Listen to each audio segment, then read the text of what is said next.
morning, everybody. It's Oddball O'Clock. Now, if I had asked you to think back, what was the first ever fast SUV? Was it the Cayenne Turbo from 04? Was it that first ML55 that you can remember with the subtle wide body? Maybe that X5 4.8 liter that wasn't an M? No, you got to go back. This is a 1998 Jeep Grand Cherokee 5.9 Limited. When I was in high school back in the 90s, this thing was the jam. Grand Cherokees were all the rage. Luxury SUVs were all the rage. And this is a second generation Grand Cherokee. This one's a 98, which has the big motor, the 5.9 liter, 360 cubic inch V8. This thing is 245 horsepower, 325 pound-feet of torque, which doesn't sound like much today, but in 98 that was a big number. This is sort of a truck motor, and the owner, Pete, who is not with me, has modified it in certain ways to make it better on the street. I'm frankly very excited to have a go and see what this thing's about. So here we go.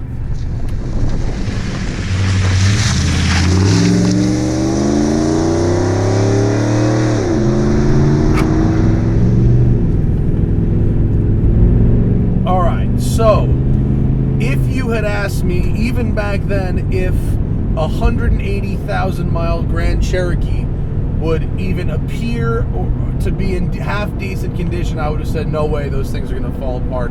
They didn't feel solid back then, and yet here is this 5.9 with 180K on the clock, and this thing must have been super well taken care of because it is fresh and clean. The paint looks great, the interior looks great.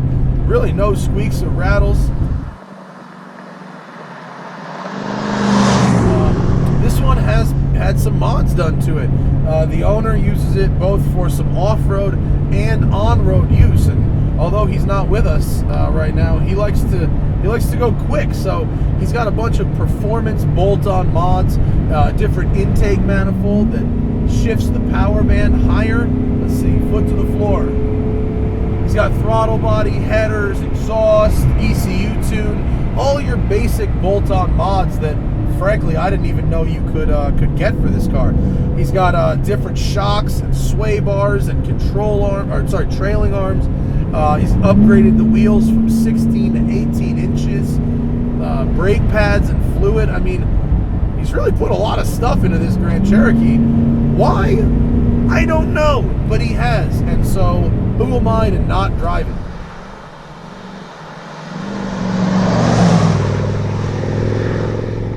These things, only the real cool parents had these back in the day. Like a couple kids' parents at my school had these, and they were sweet. The vents on the hood, they had a unique meaty wheels. They sounded different. They sounded throatier than the six-cylinder, obviously, or the smaller V8, because there was a smaller V8. I think it was maybe it was a 4 liter maybe. It's got a throaty sound to it. Of course, the old school automatic transmission is not really doing it many favors. You do have to put in a lot of steering input, not what I would call direct steering. But actually, the ride is pretty good. So to get a firmer ride, he actually had to go with an off-road spring that raised the ride height an inch, but it also gave him a firmer ride. And actually, I think the ride is really, really nice.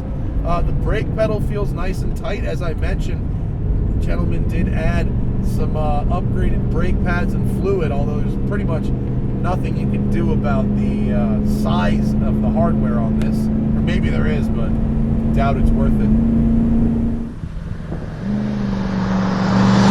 It's got a good growl to it. I think it's a Magnum flow exhaust. It's kind of silly, but it actually kind of sticks, and once you get it stuck in the corner, like here, it actually, I don't know what that was, but that didn't sound good. Sounded like something got a little bound up. I don't know. Let's flip around, and we don't even have to really slow down for this. You can just right off this curve here. Yep. And we do have an SUV. Frankly, I'm shocked at the condition of this vehicle. This thing is fresh. This must be one of the nicest second-gen Grand Cherokees left on the planet. Nobody loves their truck enough to take care of it this well over this kind of period of time. For 20 years old, I would have never guessed. The air conditioning is just cranking cold.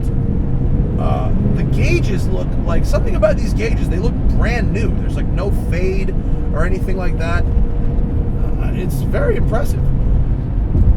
Interesting factoid, I believe, and someone might be able to call me out on this if it's not true. I think, and I was told, and I can't confirm it because we don't have internet in the canyons, but I think this Grand Cherokee was the first ever unibody SUV, and it may have been the basis for the first ML.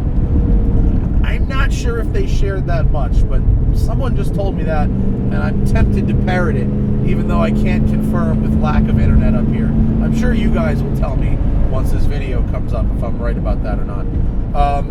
But despite having to put in a lot of steering input, the body control is shockingly good.